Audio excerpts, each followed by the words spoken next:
Trust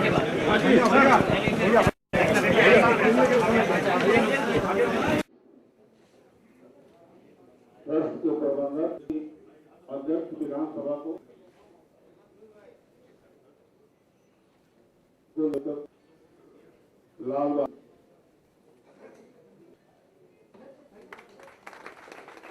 माननीय मुख्यमंत्री को दस्तावेज करता हूँ।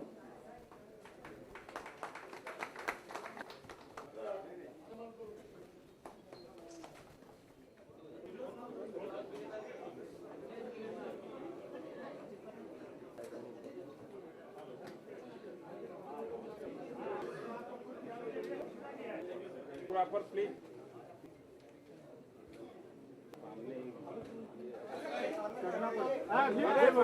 सामने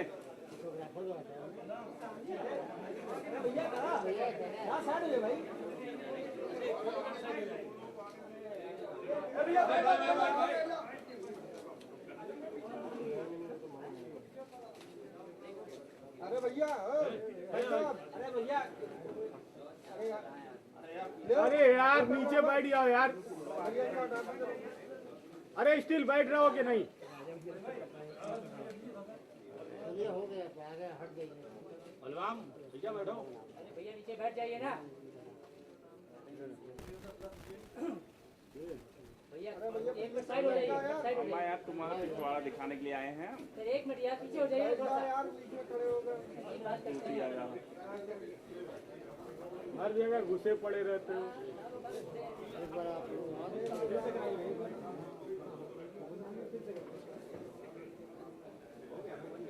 जी के ऊपर लिखित पुस्तक का विमोचन हो चुका है। अब हम आज के दिन चाहेंगे कि चंद्रशेखर जी के 2-3 परम शीर्ष भी यहाँ मौजूद हैं। हम अनुमति चाहेंगे अध्यक्ष जी से और सरकार के मुख्यमंत्री जी से कि 2 मिनट देने की अनुमति मिल गई है। मैं सर्वप्रथम श्री ओम प्रकाश सिंह से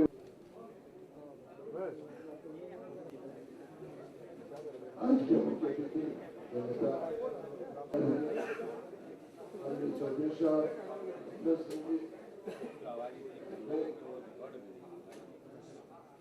संचालक दशरथ सिंह जी, सम्मानित सभी मंत्रीगण, विधायकगण और साथी चंद्रशेखर जी के ऊपर विमोचन हो चुका है। चंद्रशेखर जी के 2-3 परम शीर्ष यूथ हैं। हम अध्यक्ष जी से और मंत्री जी से 2 मिनट अनुमति मिल गई है।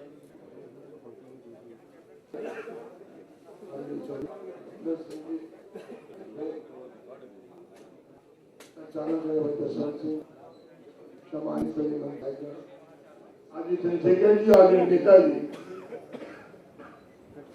इस इशू पर मैं बात करते हुए, जब आप बाधा गए और भेंट नहीं कर पाए तो इस पर भी इतनी गंभीर बात छोटी थी, लेकिन हम दोनों नेताओं को देखे कर रहे थे कि राजनीति कितनी गिरावट में आ गई है।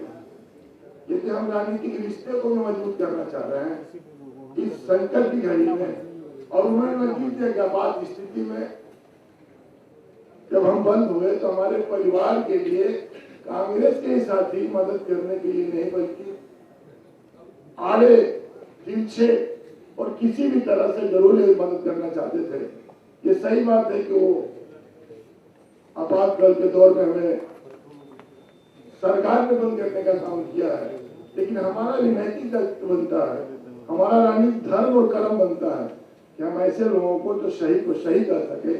यदि राजनीति में सही को सही नहीं कह सकता है और गलत को गलत नहीं कह सकता है तो राजनीति धंधा नहीं है। ऐसे लोग थे जो कहते थे राजनीति सेवा भाव है, जहाँ इंसान काम करता है दूसरे के लिए और पहचान अपनी बनती है। इससे बड़ा शानदार सेवा हो ही नहीं सकता है। तो मैं आज पुनः ऐसे शानदार शक्ति को प्रणाम करता हूँ, और उनकी रूह और आत्मा कहीं भी हो तो आने वाली हम जो नस्लें बैठी हैं वो कहीं न कहीं हमें इस बात के लिए आने वाले कल और आने वाले दिन के लिए हमें कहीं न कहीं दुआ दे कि हम जिंदगी में जल्दी राजनीति का धर्म कर्म लेकर चल रहे हैं, ईमानी तौर पर उसको हम कहीं न कहीं संकल्प रूप में काम करने का काम करें। बहुत बहुत धन्यवाद। जय हिंद। श्री रघुराज प्रताप सिंह राजा भैया। आदरणीय मुख्यमंत्री जी, आदरणीय अध्यक्ष जी, मंत्रिमंडल के हमारे समस्त वरिष्ठ साथीगण, आदरणीय यशवंत सिंह जी जिन्होंने इस कार्यक्रम को सफल बनाया, आदरणीय राम गोविंद चौधरी जिन्होंने अपना पूरा जीवन चंद्रशेखर जी के आदर्शों पर चलने में उनकी सेवा में लगाया, आदरणीय ओम प्रकाश जी और समस्त सम्मानित विधायकगण, समस्त पत्रकार साथियों। जीवन में जब भी कोई बड़ा काम होता है या कोई व्यक्ति बड़ा लक्ष्य हासिल करता है तो उसके पीछे किसी न किसी महापुरुष की, किसी महानुभाव की प्रेरणा रहती है। और क्षेत्र चाहे राजनीति का हो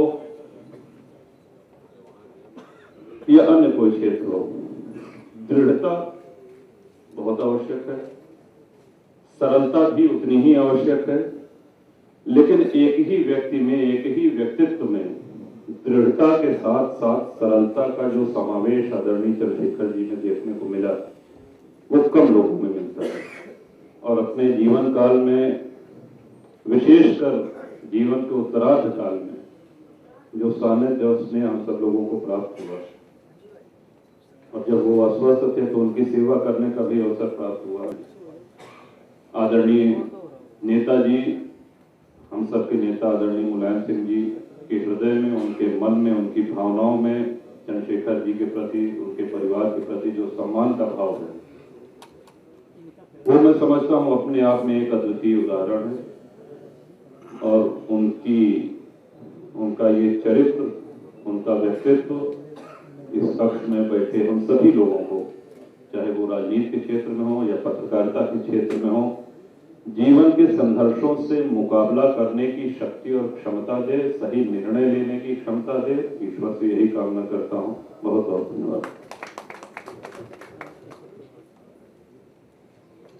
चंद्रशेखर जी के जीवन में, राजनीति में लोगों ने केवल दो ही को जाना था जो उनके राजनीतिक पुत्र थे, गौरी भैया और राम गोविंद चौधरी। श्री राम गोविंद चौधरी, श्री मदन प्रमोद चौहान।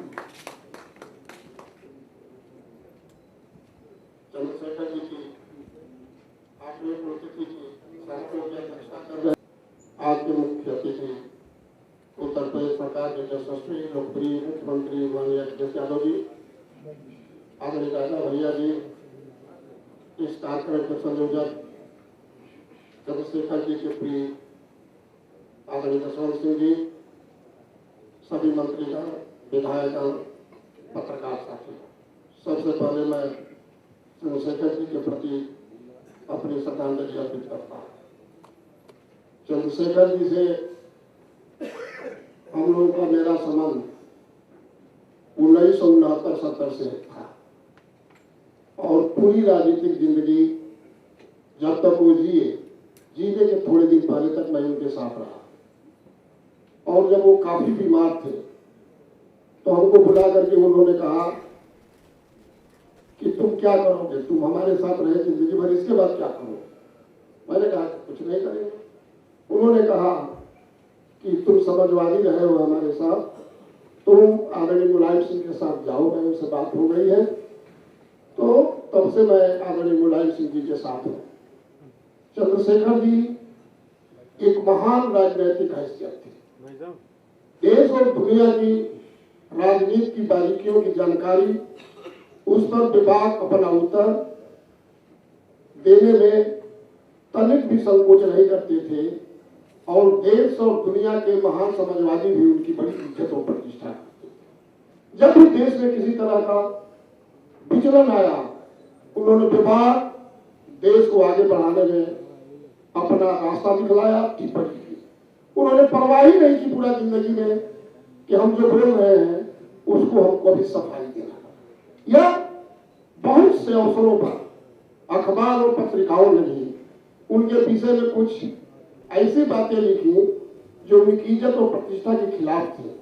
लोगों ने उनसे कहा कि इसका खंडन करिए, उन्होंने कहा कि कुछ नहीं, मैं सही हूं तो खंडन किस बात का करूं, जो लिखा है वो खंडन करे, मैं क्यों खंडन करूं। तो सत्य, सही और समाजवादी सोच के ऐसा नेता मिलना बड़ा मुश्किल है। आज लगता है कि आज की जो राजनीतिक परिस्थिति है देश में, चंद्रशेखर जी को आगे बढ़ना चाहिए। राजनीति के सभी धड़े अपने अपने उद्देश्यों से कहीं न कहीं थोड़ा थोड़ा इधर उधर भटक रहे हैं। देश की राजनीति रास्ता ढूंढ रही है।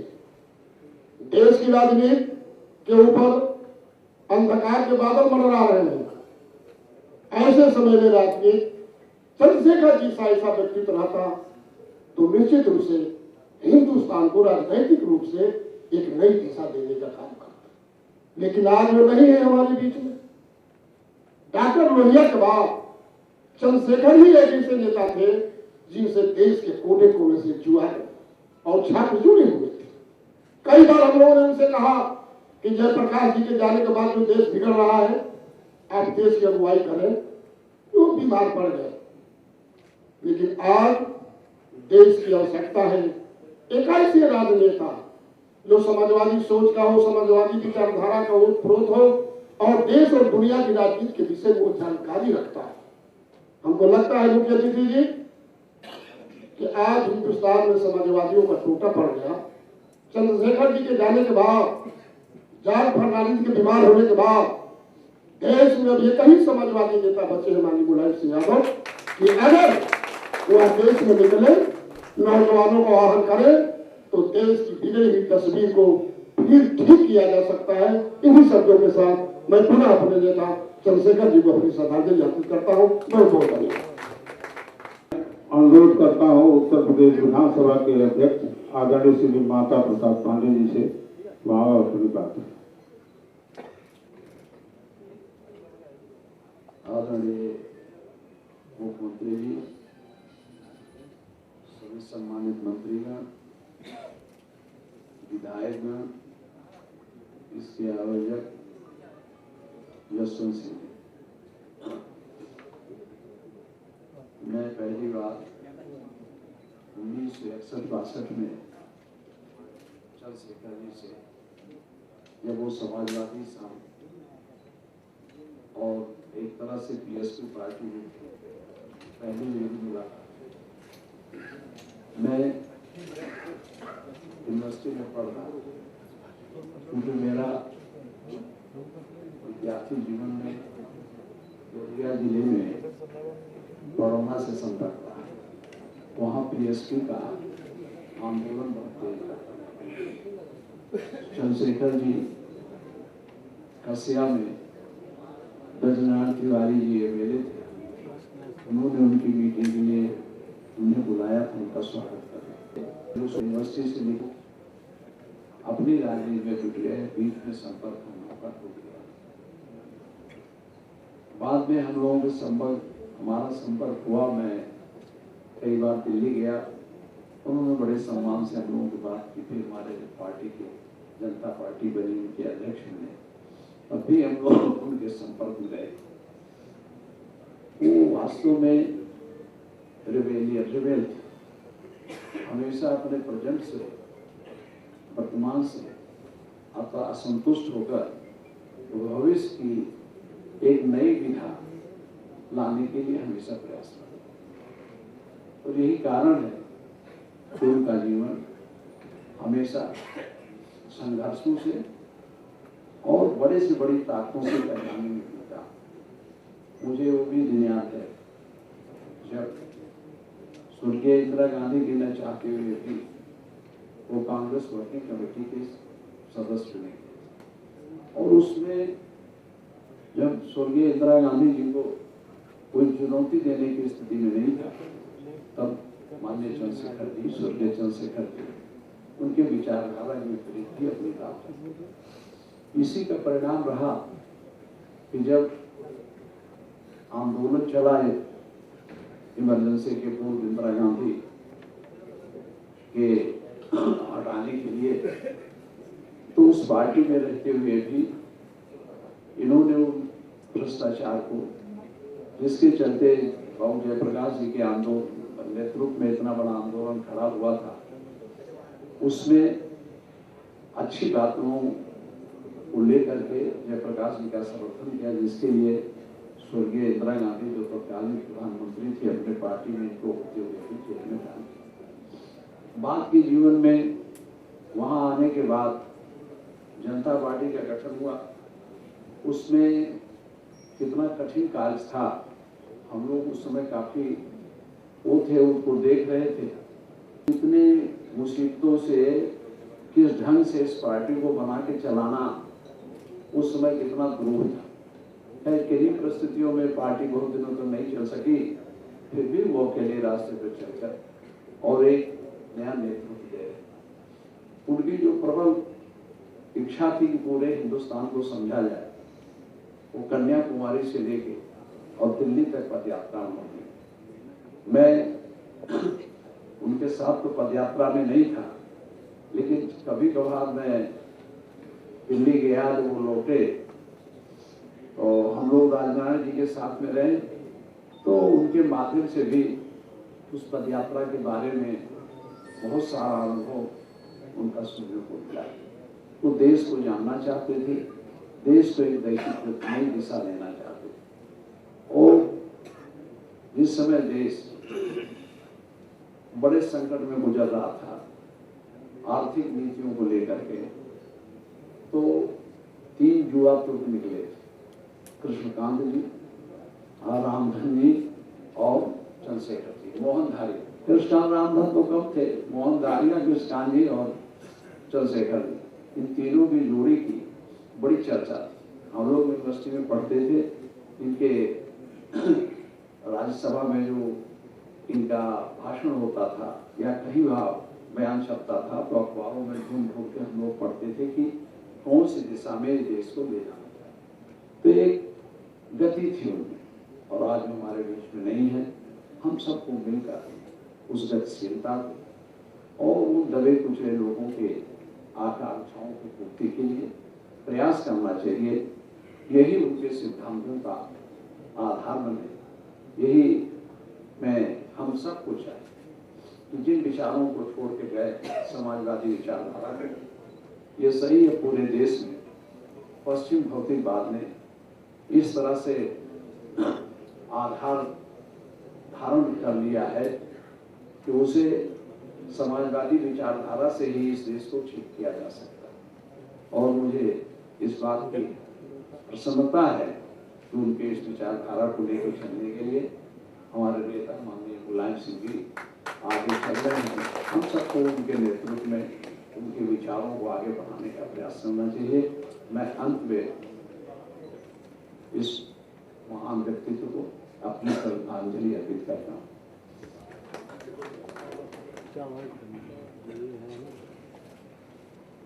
आदरणीय मुख्यमंत्री जी श्री चंद्रशेखर जी ने जीवन की अनेक बुलंदियों को अपने जीवन में प्राप्त किया था, जयप्रकाश जी का साथ दिया था, और उन्होंने इसी देश के अंदर महात्मा गांधी से भी बड़ी पदयात्रा की थी। उनको स्वर्ण मंदिर पर अपनी बात रखने से कोई रोक नहीं सका था, और उन्हें संसद के रूप में सर्वश्रेष्ठ सांसद का उन्हें खिताब हासिल हुआ। श्री चंद्रशेखर जी पूरा जीवन समाजवाद और देश के लिए जीते रहे, इस बात की बिना परवाह किए कि जनता क्या चाहती है, देश के लिए क्या अच्छा है, वही वो बोलते थे। आज हमारे देश के अंदर समाजवाद धीरे धीरे घटता जा रहा है। संपूर्ण समाजवाद केवल उत्तर प्रदेश में है, खंडित समाजवाद कहा जा सकता है कि बिहार में है। आपके कंधों के ऊपर बहुत बड़ी जिम्मेदारी है। यह देश बिना विचारों की लड़ाई से विजय नहीं हासिल किया जा सकता है। ज्ञान और विज्ञान के क्षेत्र में तो संघर्ष दुनिया की स्पर्धा हम कर सकते हैं, लेकिन उसकी संस्कृति और सभ्यता जब हम भारत में लाते हैं तो आज भारत किस हालत में है, कहीं बलात्कार होता है, कहीं छेड़खानी होती है, हम इस समाज को रोकने के लिए, इस समाज को बचाए रखने के लिए अपने विचारों को जब तक पूरे देश में नहीं फैलाएंगे। आपने अच्छी पहल की थी ज्ञान और विज्ञान के क्षेत्र में, लैपटॉप बांट करके हमारे युवाओं को प्रेरित किया है। आज आपके कंधे पर बहुत बोझ है, बहुत जिम्मेदारी है इस समाजवाद को देश में और देश से बाहर ले जाने की। आपने जो शुरुआत की है, आप निश्चित रूप से उसका संघर्ष करेंगे। चंद्रशेखर जी को आचार्य नंददेव, जयप्रकाश का आशीर्वाद था और पूरे जीवन आदरणीय मुलायम सिंह का साथ रहा। मैं आपसे अनुरोध करूंगा कि आप आए और अपनी बात रखें। उनके प्रदेश की राजधानी में लखनऊ में भी उनकी मूर्ति रहे कि हम लोग उनको प्रणाम कर सकें।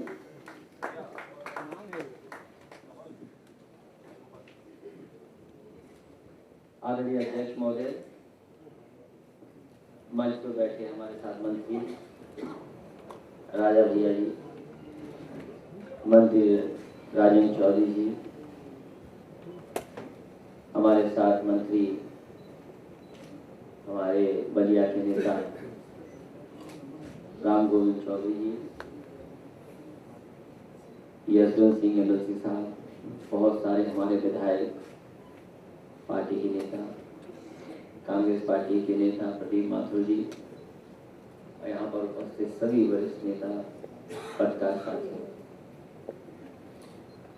मैं अपनी तरफ से, पार्टी की तरफ से और सरकार की तरफ से चंद्रशेखर जी को याद भी करता हूँ और उन्हें श्रद्धांजलि भी देता हूँ।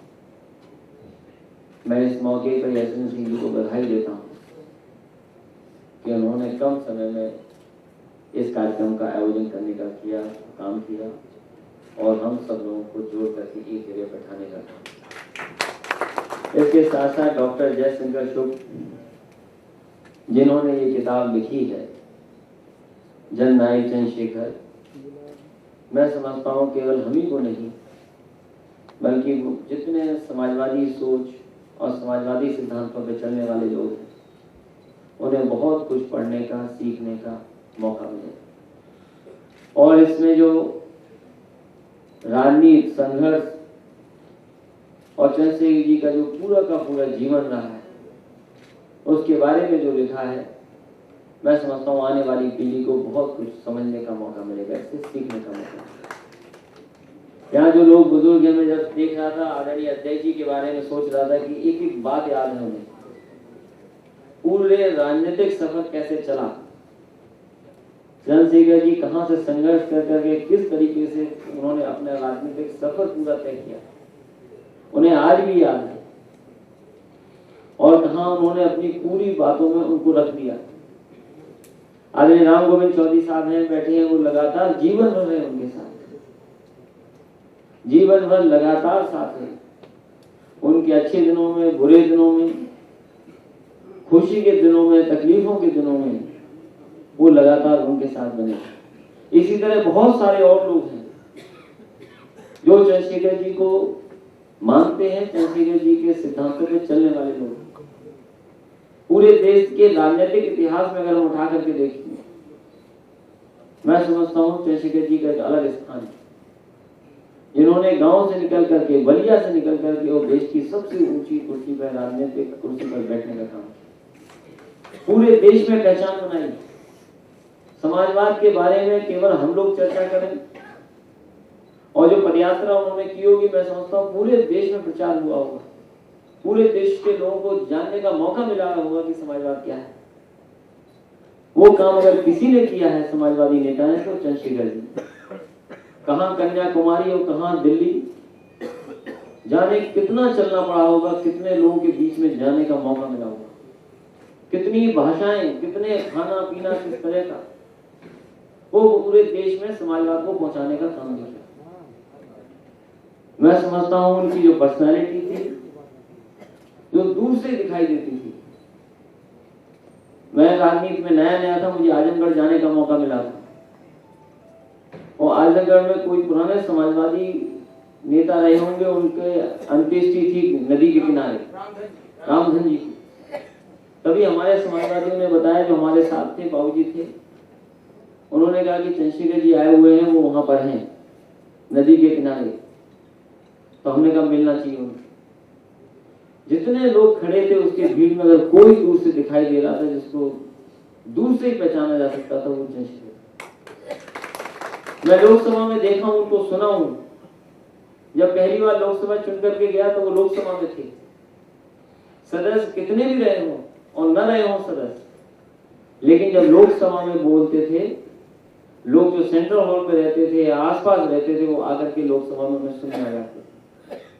और आपने सही कहा आदरणीय राम गोविंद चौधरी साहब ने कि वो बेबाक निडर होकर के अगर कोई बात रखनी पड़ती थी लोकसभा में वो रखते थे, अपना तर्क रखते थे।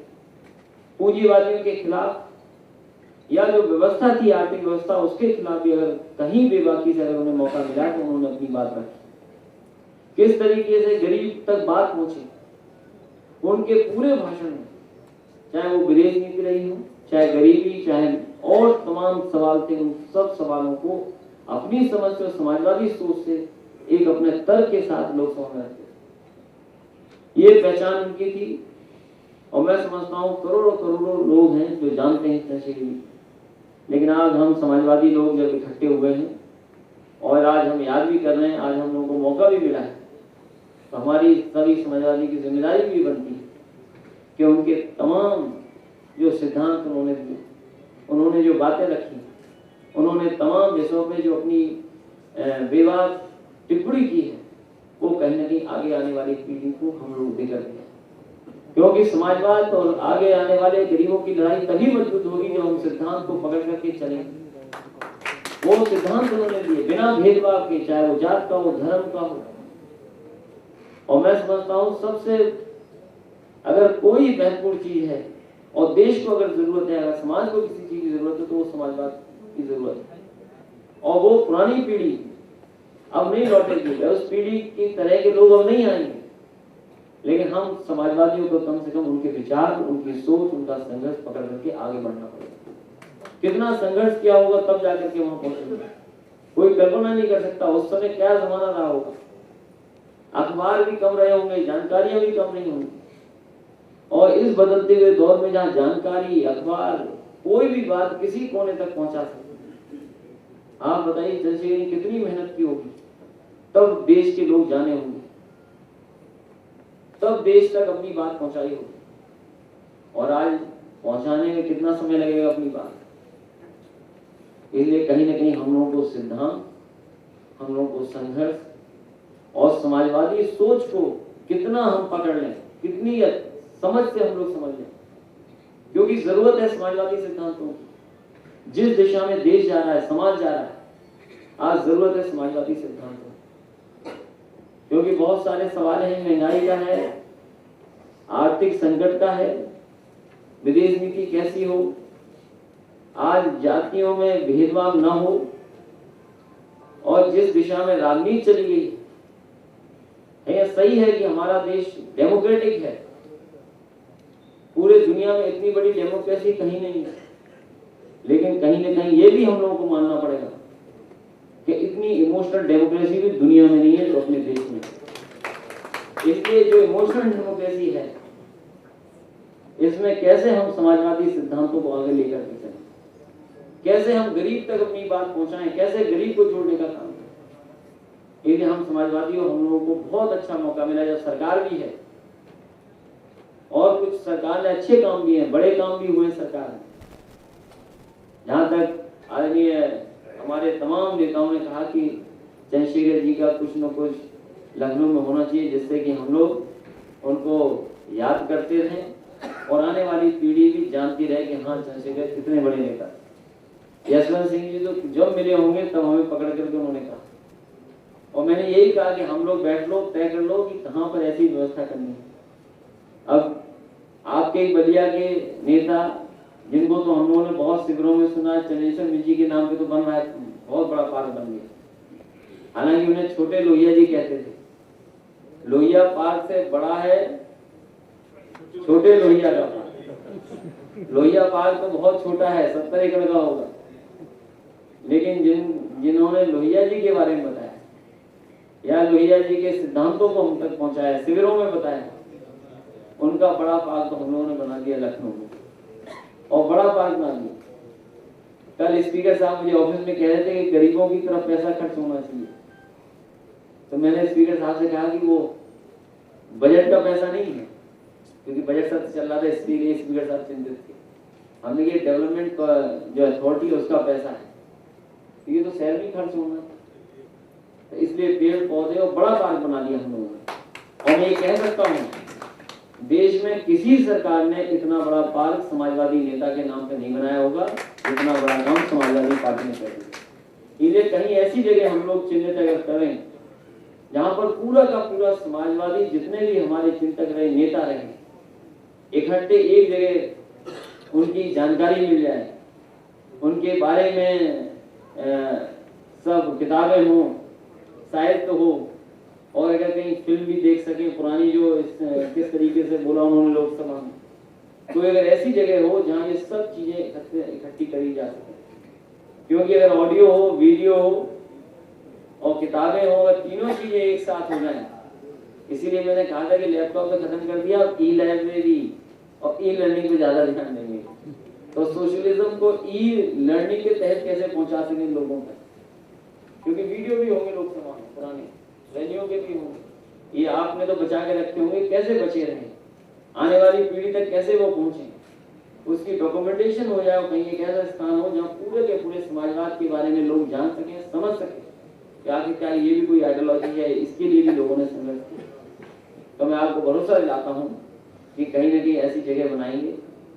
हमारे पास बहुत जगह है सरकार के पास, कहीं न कहीं ऐसी व्यवस्था करेंगे जहाँ पर हम लोग चंद्रशेखर जी का भी और इसके अलावा जितने भी हमारे समाजवादी लोग हैं उनके विचार, उनकी तस्वीरें, उनके वीडियो, उनके ऑडियो, जो कुछ हैं, भाषण हैं, जहाँ कहीं से इकट्ठे हो सकें, जहाँ कहीं से उपलब्ध हो सकें, अगर एक जगह हो जाएगा तो बहुत बड़ा काम हो जाएगा आने वाली पीढ़ी और समाजवादी सोच के लोग।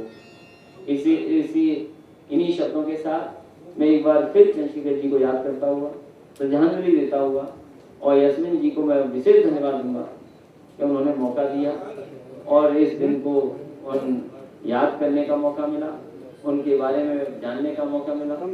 और जिन्होंने ये किताब लिखी है डॉक्टर जयशंकर शुक्ल जी, उनको हमारी विशेष बधाई। उन्होंने मेहनत कर करके और उनके बीच रहे लोगों के पास जा करके उन्होंने बहुत अच्छा एक साहित्य किताब तैयार की है, इसके लिए उनको बहुत बहुत बधाई।